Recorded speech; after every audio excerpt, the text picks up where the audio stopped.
This is my presentation on Legionnaire's disease. A little bit of a backstory. This is a disease that originates from the bacterium Legionella pneumophila. It is usually found in different types of water systems and is inhaled into the lungs, causing a severe form of pneumonia. It was reported to the CDC in 2018 that the U.S. had about 10,000 positive cases, but a lot go unreported or misdiagnosed, so the number of cases can be far higher. The causative agent is Legionella, and it is also responsible for the infection Pontiac fever, which is just a milder infection of Legionnaire's disease. To identify Legionella by microscope, you need to perform a silver gram stain test. It is a gram-negative bacilli dependent on oxygen, and there are about 39 species and 60 antigenic types of Legionella. Pathology binds to protein receptors and multiplies inside monocytes and epithelial cells. It inhibits the phagolysosome fusion process, so instead of breaking down the organism, it ruptures out of the vacuole and destroys the host cell to break out and infect other cells, especially the alveolar lung macrophages, which causes inflammation to the site.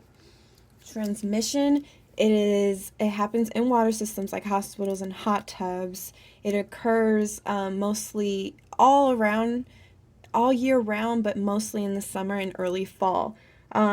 People who are at risk are people 50 and older, smokers, history of chronic lung disease, weak immune system.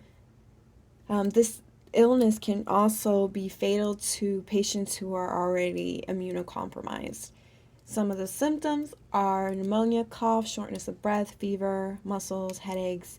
Lasts about 2 to 10 days after being exposed and has a morbidity rate of 15%. To diagnose this disease, a culture media is performed as well as a UA test for your urine. They will use chest x-rays sometimes to detect how much it has infected in your lungs. Treatment usually is erythromycin, but it's dependent on where you got it. If you got it in the community or in the hospital, they follow certain guidelines to be able to treat you correctly. Prevention, just raise awareness and report any cases so that proper treatment of the water system can be performed. And for my interactive activity, 2 illnesses that are caused by Legionella is Pontiac fever and Legionnaire's disease. Legionnaire's disease got its name in 1976 when the American Legion Convention happened in Philadelphia. A lot of people died and they didn't know what was the cause. Legionnaire's disease is hard to diagnose because it shares signs and symptoms with other conditions, and the disease does not spread from person to person. And also, if you travel or smoke, it will raise your risk of contracting this disease.